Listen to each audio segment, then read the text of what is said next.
बड़ा अच्छा प्रसंग याद दिला दिया। भगवान के एक अनन्य सखा पंडित जी थे महाराज। कृष्णस्यासि सखा कश्चित् ब्राह्मणो ब्रह्मवित्तमः विरक्तेन्द्रियार्थेषु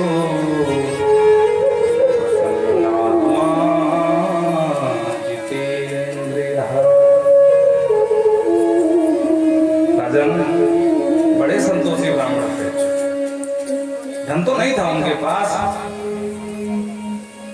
जो संसारिक धन है वो तो नहीं था, पर हाँ ब्रह्मवित्त था उनके पास। सिर्फ नाम की पूंजी थी महाराज, और जिसके पास नाम की पूंजी होती है ना तो संसारिक धन लघु निन्यान जाता नहीं, तो छोटा पड़ जाता है। ब्रह्मवित्तम देखो कितने सुंदर सुंदर जो है विश्लेषण लगाया है। पूरी भागवत में सुदामा चरित्र के अलावा किसी पात्र के लिए इतने सुंदर सुंदर शब्दों से संबोधन नहीं किया गया है। मात्र सुदामा जी के लिए किया है। पूरी भागवत में 18,000 श्लोक हैं, और पूरी भागवत में मात्र सुदामा जी के लिए इतने सुंदर सम्मानीय शब्दों से संबोधन करते थे। राजन विरक्त इंद्रियार्थेषु, अपने समस्त इंद्रियों से विरक्त रहने वाले ब्राह्मण थे। राजन हम और आप इंद्रियों के दास बन जाते हैं। जो इंद्री चाहती है हम वही करते हैं। और अगर हमारी आंख ने कहा कि नहीं हमको सुंदर रूप देखना, तो हम रूप देखने में पागल हो जाते हैं, भले टीवी के माध्यम से, मोबाइल के माध्यम से। कानों ने कहा नहीं हमको हनी सिंह के गीत सुनना, तो बस लगा लिया मोबाइल में। सुदामा जैसे नहीं थे, विरक्त इंद्रियार्थेषु, अपने समस्त इंद्रियों से परम विरक्त थे। और इसीलिए प्रसन्नतात्मा, परम प्रसन्न। और दुखी कौन रहता है? जिसके जीवन में कामना रहती है, घर भी मिल जाए, बिटिया के लिए वर भी मिल जाए, बेटे की नौकरी भी मिल जाए, इसलिए हम दुखी रहते हैं। लेकिन जिसको कछु न चाहिए सो ही शहंशाह, जो सर्वथा त्याग कर दिया, उसके लिए क्या है? कामना नष्ट हो गई तो दुखी क्यों रहेगा?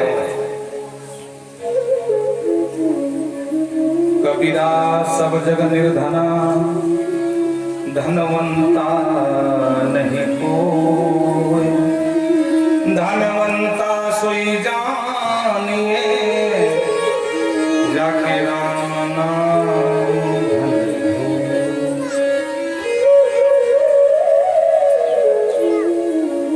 जिसके पास नाम की पूंजी है ना, ब्रह्मवित्त है ना, उसके लिए कुछ भी पाना संभव नहीं है। राजन आर्थिक धन तो नहीं था, लेकिन जो परमार्थिक धन है राजन वो बहुत ज्यादा था। ब्रह्मवित्त परम संतोषी ब्राह्मण था। एक बात हम आपको स्पष्ट कर दें, जिस हिसाब से चैनलों के माध्यम से, सीरियल के माध्यम से सुदामा चरित्र पर जितनी विकृति फैलाई गई है, सुदामा जी को लंगड़ा बना करके मटक मटक कर चलवा करके टीवी में दिखाते हैं, घर घर भीख मंगवाते हैं, और ऐसा भागवत में वर्णन नहीं है। अपने टीआरपी बढ़ाने के चक्कर में, धन कमाने के चक्कर में कुछ भी करने को तैयार है। परम संतोषी ब्राह्मण, जितेंद्रिय, अपनी इंद्रिय सब विरक्त इंद्रियार्थेषु, जो इंद्रियों से विरक्त हो जाएगा वही जितेंद्रिय कहलाएगा। अगर इंद्रियों के अर्थ से हम संयुक्त हैं तो हम इंद्रजीत नहीं कहला सकते। सिर्फ नाम के लिए हम इंद्रजीत बने रहें तो वो अलग बात होगी।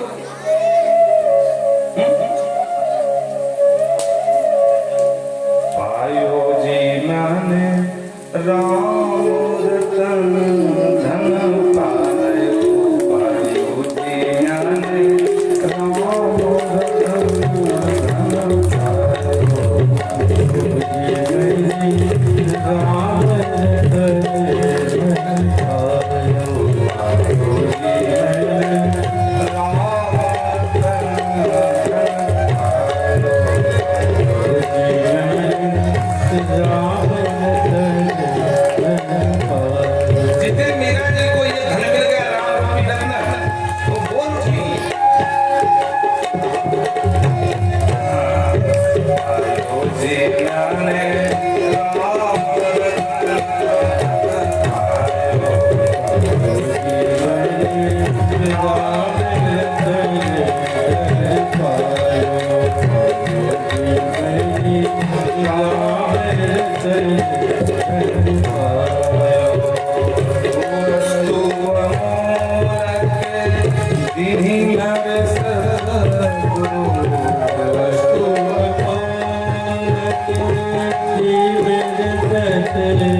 कहते हैं राजन जिसके पास नाम की पूंजी हो जाती है ना कि दाम की पूंजी छोटी पड़ जाती है। कृष्ण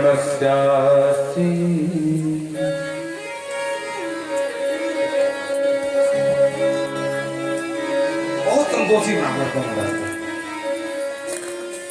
इनकी पत्नी का नाम देवी सुशीला था।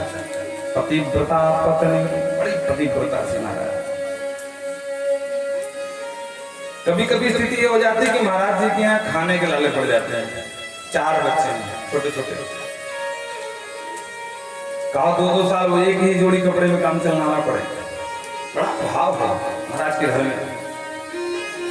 जब बच्चे बाहर से आते हैं बोलते हैं माँ हमारे मित्र ने आज नए कपड़ा उसके पिताजी लाए हैं, हम हमारे पिताजी कब लाएंगे? तो माँ का हृदय फट जाता है। तो धीरे से कहती है कि स्वामी कब तक काम ऐसे चलेगा? स्वामी कुछ सोचो, कुछ करो।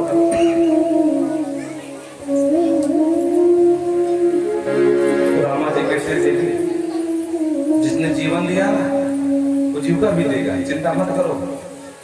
अभी प्रतिकूल समय चल रहा है और देवी अगर हमारे भाग्य में दुखी लिखा है तो भले राजा के यहाँ जन्म हो जाए देवी, वो राजा भी भिखारी बन जाता है और दुख भोगना पड़ता है। तो ये मत सोचो कि हम कुछ भी कर लें, अगर दुख लिखा है तो दुख भोगना ही पड़ेगा। लेकिन कहते हैं ना कि कुपुत्रो जायत कुछ तो माता ना हो। अपने लिए देवी सुशीला समझौता करती रही, लेकिन जब बच्चों की बात आ गई तो मां से नहीं रहा गया और एक दिन कह दिया हे स्वामी कम से कम कुछ तो मुंह खोल दिया करो। तो डांट दिया असंतुष्टा तुझानष्टा संतुष्टा जमही व्रता। देवी तुम्हें पता नहीं है असंतोषी ब्राह्मण नष्ट हो जाता है, देवी उसका पतन हो जाता है। तो तू कह रही कि मैं मांगू मुंह खोलूं? देवी साफ कहते हैं कि मांगने से पहले मृत्यु आ जाए तो मृत्यु का वर्ण कर लेना, तो किसी के सामने हाथ नहीं फैलाना। तो तू कहती मैं मांगू, पूरा जीवन हो गया, आज मैं 80 साल की आयु हो गई, मैंने आज तक कभी नहीं मांगा, तो अंत समय अपना धर्म खराब कर लूं। तो देवी मांगने के बाद मत मिल भी गया और हमारे भाग्य में नहीं है तो वो भी हाथ से चला जाएगा। बोलो राधे राधे। इसलिए मैं तो नहीं मांगूंगा। सुशीला कहती है क्या सत्यम भूरी सीते महाराज आप सही कह रहे हो, लेकिन इतनी ज्यादा दासती है, इतनी ज्यादा गरीबी है कि बच्चे अभी छोटे हैं, जब ये बड़े होंगे तो इनका जीवन यापन कैसे होगा? तो रामा जी ने कहा बावरी जिसने जीवन दिया वो जीवन यापन की व्यवस्था भी करेगा, तुम इतना क्यों परेशान? भगवान समझ गए कि मेरा मित्र बड़ा स्वाभिमानी है, ये मिलने नहीं आएगा। एक दिन भगवान एक यति का वेश बनाया, सन्यासी का, द्वारिका पहुंचे और सुशीला के पास आवाज लगाई भिक्षाम दे ही माते भिक्षाम दे। सुशीला निकल करके बाहर आई जब सन्यासी को देखा वो आंख से आंसू झरझर बहने लगे। महाराज मेरे घर में सूतक चल रहा है। अच्छा माँ क्या हुआ बेटा की बेटी और आप रो क्यों रही हो? नहीं बाबा न बेटा हुआ न बेटी, दासक बड़म भूरी, मेरे यहाँ निर्धनता ने जन्म ले लिया।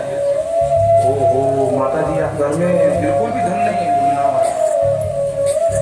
महाराज स्थिति कभी कभी ये हो जाती है कि बच्चों से कहना पड़ता है बेटा एकादशी है, इसलिए भगवान का चरणों जब चलती हो सो जाओ। झूठ बोलना पड़ता है, प्रभु महीने में 2 ही एकादशी होती है, लेकिन हमारे यहाँ का 15-20 हो जाएगा। सन्यासी बने भगवान ने कहा देखी बात समझ नहीं आई। आपको पता है आपके स्वामी जी के परम मित्र द्वारकाधीश है, और उस समय द्वारकाधीश की चर्चा पूरे विश्व में की। महाराज जो सुशीला ने सुना कि द्वारकाधीश हमारे स्वामी के मित्र, उनको कोई विश्वास नहीं हुआ। बोले महाराज आप झूठ तो नहीं बोले? वो देवी मैं क्यों मजाक करूंगा, आपसे झूठ क्यों बोलूंगा? मैं ठहरा संत सन्यासी और मेरी न मानो तो अपने स्वामी जी से पूछ लेना। ठीक है महाराज आप तो पधारो। और महाराज बार बार बाहर आती, अंदर जाती, बाहर आती, दरवाजे झाँकती, कहीं स्वामी जी तो नहीं आ गए, कहीं स्वामी जी तो नहीं आ गए। अब मुझे चैन नहीं पड़ रही। शाम को जब सुदामा जी आए, पैर धुलने के लिए जल दिया, सुदामा जी पैर धुले।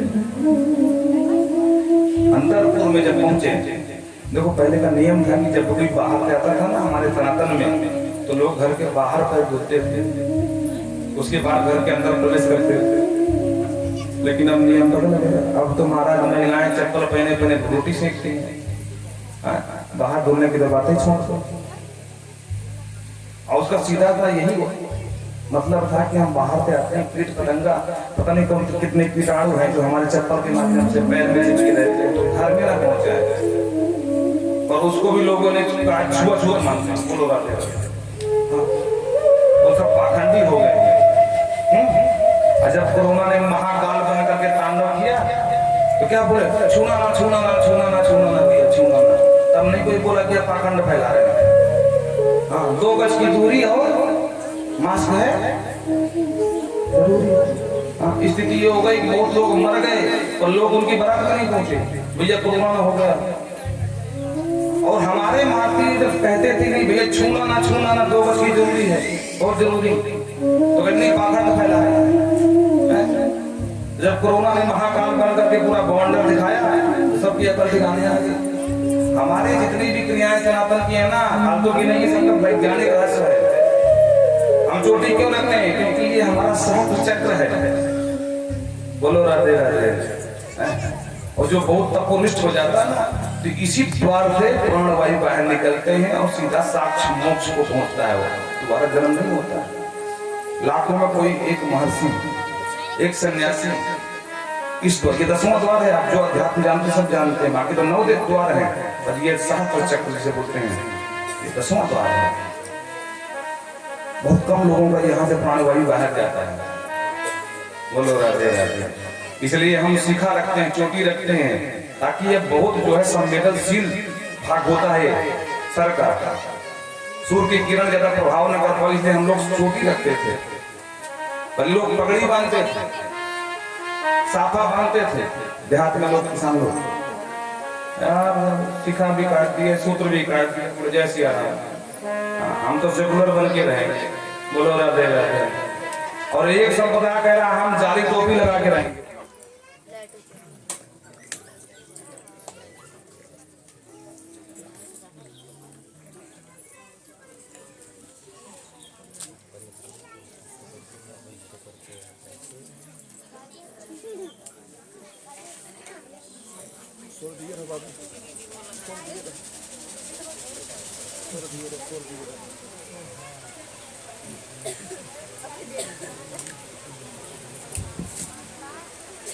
वृंदावन बिहारी लाल की जय। एक संप्रदाय करा कि नहीं भाई हम तो जाली टोपी लगाएंगे और गांठी से अपना पैजामा पहनेंगे। बोलो राधे राधे। कि जब कभी युद्ध हो तो आसानी से पहचाना जा सके कि हमारे पक्ष वाला है। और दोनों गणेश स्वयं घूमते हो ना, सब खरबूजे की तरह काटे जाओगे, सब समझ में आएगा। बोलो राधे राधे। इसलिए कह रहे हैं कम से कम अपने चिन्ह बना के रख लो। महिला का श्रृंगार किए है, सिंदूर लगाए, चूड़ी पहने हैं, सुंदर सा भारतीय भूषा में है, भारतीय वेशभूषा में, तो पहचान में आती है कि ये विधवा है। सधवा के चिन्ह अलग है, विधवा के अलग है। पर धीरे धीरे माताएं सब छोड़ दी।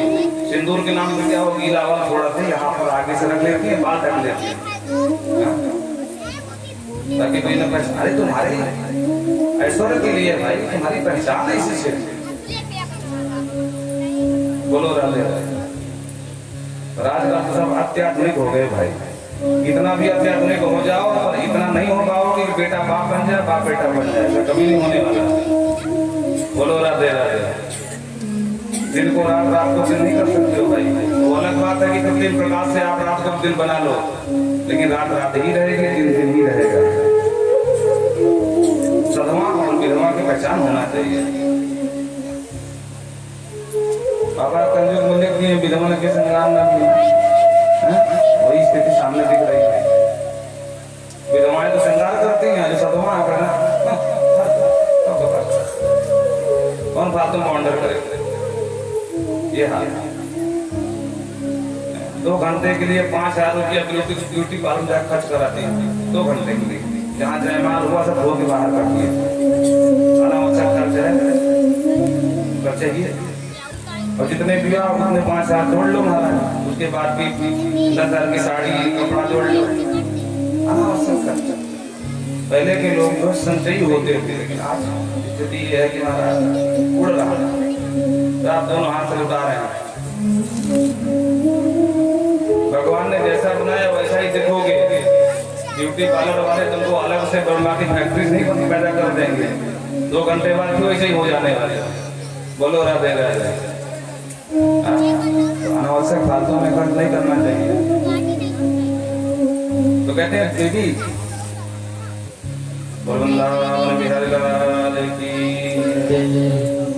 जब भगवान चले गए सन्यासी रूप में और शाम को दामा जी आए तो देवी सुशीला ने चरण धुलने के लिए पानी दिया। अंतापुर में गए तो चरण दबाने लगे। दामा जी को दिया, दे दिया चरण दबाना। तो अरे भोजन नहीं किया भाई अभी। बोले भोजन बाद में करना, बोले एक बार लगाओ। बोले क्या? बोले द्वारका भी हमारे मित्र हैं। नहीं तो दामा जी तुरंत बोले नहीं, कौन द्वारका दी? मैंने जानता कौन द्वारका दी। अब उनको लगा कि उन्होंने जो कहा है बाबा झूठ बोलेंगे नहीं, ये कह रहे हैं नहीं जानते नहीं, ये भी झूठ नहीं बोलेंगे, परंतु सत्यवादी बाबा है। तो फिर बात घुमा दी। अच्छा बताओ कि तुम्हारे मित्र कौन कौन से थे? अब चूंकि सुदामा जी कृष्ण को जानते थे, द्वारकाधीश को नहीं जानते थे। बोलो राधे राधे। 2 टूक मना कर, नहीं हम नहीं जानते कौन द्वारकाधीश। अच्छा ये बताओ तुम्हारे मित्र कौन कौन से हैं? पूरे देवी मित्र तो बहुत सारे हैं, कोई मिला कोई छूटा, जीवन है। बोले नहीं, जो सबसे नजदीक रहा हो बचपन में गुरुकुल के समय। रामा जी को याद आई। बोले वाह देवी तूने क्या याद दिलाया। मेरा सबसे अच्छा मित्र था महाराज उग्रसेन का नाती था, नाम था उसका कृष्ण, उसका बड़ा भैया बलराम। लेकिन बलराम बड़ा क्रोधी था, लेकिन कन्हैया बहुत, उसकी मेरी खूब लपटिया यारी थी। और भगवान जाने मथुरा में क्या कर रहा होगा क्या नहीं कर रहा होगा, हमसे मतलब नहीं है। और तब से मिले भी नहीं है। बोले महाराज आपको पता है? बोले क्या? बोले वो द्वारकाधीश बन गए हैं। तो सही वही द्वारकाधीश है जिनको लोग जयकार करते। बोले हाँ वही। अरे वाह भैया, वाकई बड़ी कृपा भगवान की वहाँ पर, अच्छी बात है। तो धीरे से बोली महाराज एक बार मिला हो, तुम्हारे इतने अच्छे मित्र हैं, कम से कम तुम्हारी स्थिति देखेंगे, समझ जाएंगे, कुछ मदद कर दें। तो फिर डांटा, देवी तुम क्या बोल रही हो? समझ गई सुशीला कि अगर लेने देने की बात करूंगी तो बाबा यहाँ से जाने वाले हैं नहीं।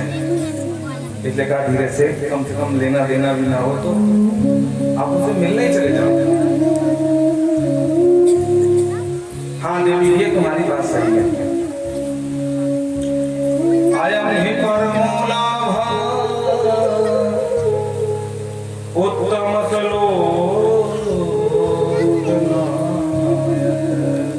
देवी तुमने ये बात बहुत अच्छी कही, अयम ही परमो लाभ है। उस उत्तम श्लोक का दर्शन हो जाए, मेरे कन्हैया प्यारे का दर्शन हो जाए, ये परम लाभ है। पर बाबूजी तुझे पता नहीं है, अपनी बिटिया के यहाँ, अपने गुरु के यहाँ, ब्राह्मण के यहाँ और अपने मित्र के यहाँ कभी खाली हाथ नहीं जाना चाहिए। अब तू बता, तेरे पास देने के लिए भेंट में क्या है, क्या लेके जाऊंगा? तो तिला ने कहा महाराज आप उसकी चिंता मत करें, हम व्यवस्था करेंगे। तो ठीक है, अगर तो भेंट की व्यवस्था कर देगी देवी तो मैं चला जाऊंगा, बहुत दिन से मुलाकात भी नहीं हुई है। तो ठीक है महाराज, आप तो कल की तैयारी बना लो। और रात में ही तैयारी बन गई, चिला बना गई और 4 घर से चावल मांग के लाई। प्रत्येक घर के चावल अलग अलग लोग खाते हैं वैरायटी के, तो 4 घर के चावल कोई टूटे हैं कोई समूचे हैं, सब मिला करके एक पोटली में भर दिया और एक पत्र डाल दिया। देखो ये सो गई हुई, बोलो राधे राधे। तो पत्र डाल दिया और उस पत्र में लिख दिया 1 मास 2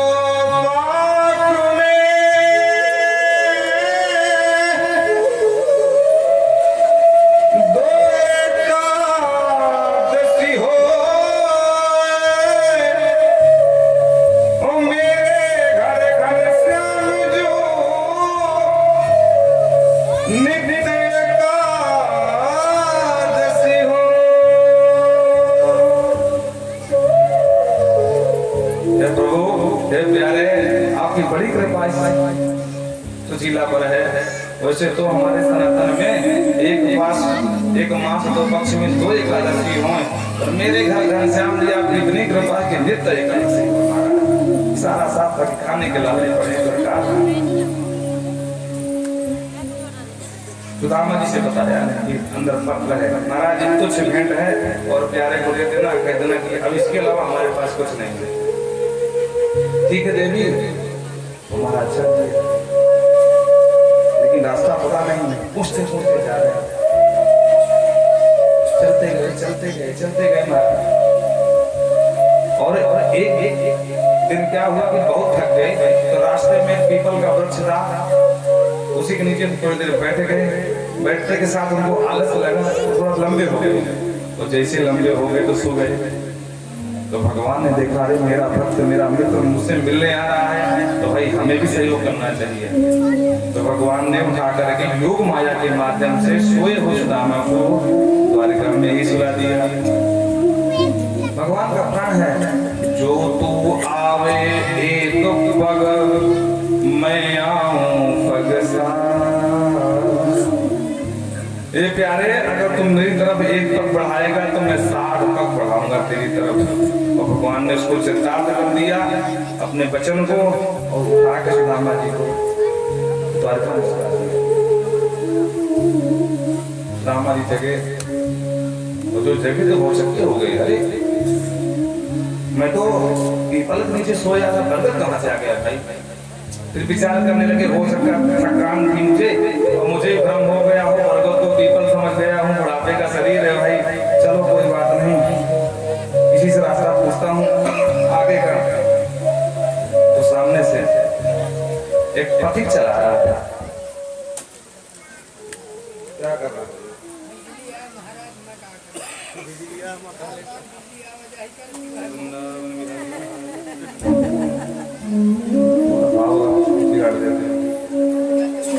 इस तरह से जो है सामने एक पथिक चला रहा, सुदामा जी खड़े होकर बोले भैया हमको द्वारिका जाना है, मार्ग प्रशस्त करा दे भैया। वो पथिक पहले बाबा को ऊपर नीचे तक देखा, महाराज जी क्या बोले, कहाँ जाना है? द्वारिका जाना है। महाराज गजब करते, द्वारिका में खड़े, द्वारिका का पता तुम करे। आप सुदामा जी बहुत चक्के रह गए। पहले भ्रम हुआ कि पीपल से बरगद के नीचे गए, अब भ्रम होगा कि द्वारिका से कब आ गया भाई? भैया द्वारिका? बोले हाँ महाराज ये पूरी द्वारिका, जितने महल हैं सब द्वारिका के ही तो हैं। अच्छा भैया एक और कृपा कर दे। बोले अच्छा बताओ। बोले हमको कृष्णचंद्र के यहाँ जाना है। बोले कौन कृष्णचंद्र? बोले यहाँ के जो महाराज हैं। बोले महाराज उनका नाम यहाँ कृष्ण नाम का कोई महाराज नहीं है। अरे बोले उनका नाम द्वार से पूछा है भैया, तो द्वारकाधीश बोले हाँ हाँ हाँ। अरे महाराज उनका ऐसा नाम कोई ले, आप तो सीधे सीधे नाम ले रहे हो उनका। हम सोचे कोई दूसरा नाम का कृष्ण होगा। अरे उनका यहाँ कोई नाम नहीं जानता कृष्ण नाम, न कोई लेता है उनको। तो श्री श्री 1008 श्री गोपाल बालक भगवान श्री द्वारकाधीश कहते हैं। सुदामा बोले वारे भैया एक कन्हैया तेरी खूब जय हो, आपको इतना लंबो चौड़ा नाम हो गया द्वारका। ए भैया तू समझ गए हो ना, अब तो ही पता होगा, तो सीधे सीधे मार्ग बता दे बस, हमको किसको जाना हो बस। बोले महाराज जितने महल भवन दिख रहे हैं सब द्वारकाधीश के हैं, आप चाहे जिस महल में प्रवेश कर जाओ सीधे द्वारकाधीश के ही महल में जाओ। भागवत में ऐसा लिखा है कि रुक्मणी जी के महल में सबसे पहले प्रवेश किए, तो द्वारपालों ने रोक दिया और अंदर जाकर के आइए एक भजन, अरे द्वारपालों सुना दीजिए, उसके बाद से आगे बढ़ेंगे। भाग करके गया द्वारपालों भगवान से कहता शीश पगाना जगतन में प्रभु जाने को आई बसे कहीं ग्राम, धोती फटी सी लकी दुपटी और पाए को पान नहीं सा। प्रभु पैर में जूती मीन चप्पल भी नहीं है, धोती बिल्कुल फटी सटी है, कोई मारा जीर्ण शीर्ण। द्वार पड़ो तुझ दुर्बल रहो चक्र सो वसुधाय अभिराम, तो पूछत दीन दयाल पुना बतावत आपन नाम सुधा। हमको एक भजन दूसरा याद आ गया, जो अरे कोई घनश्याम से कह दो तुम्हारा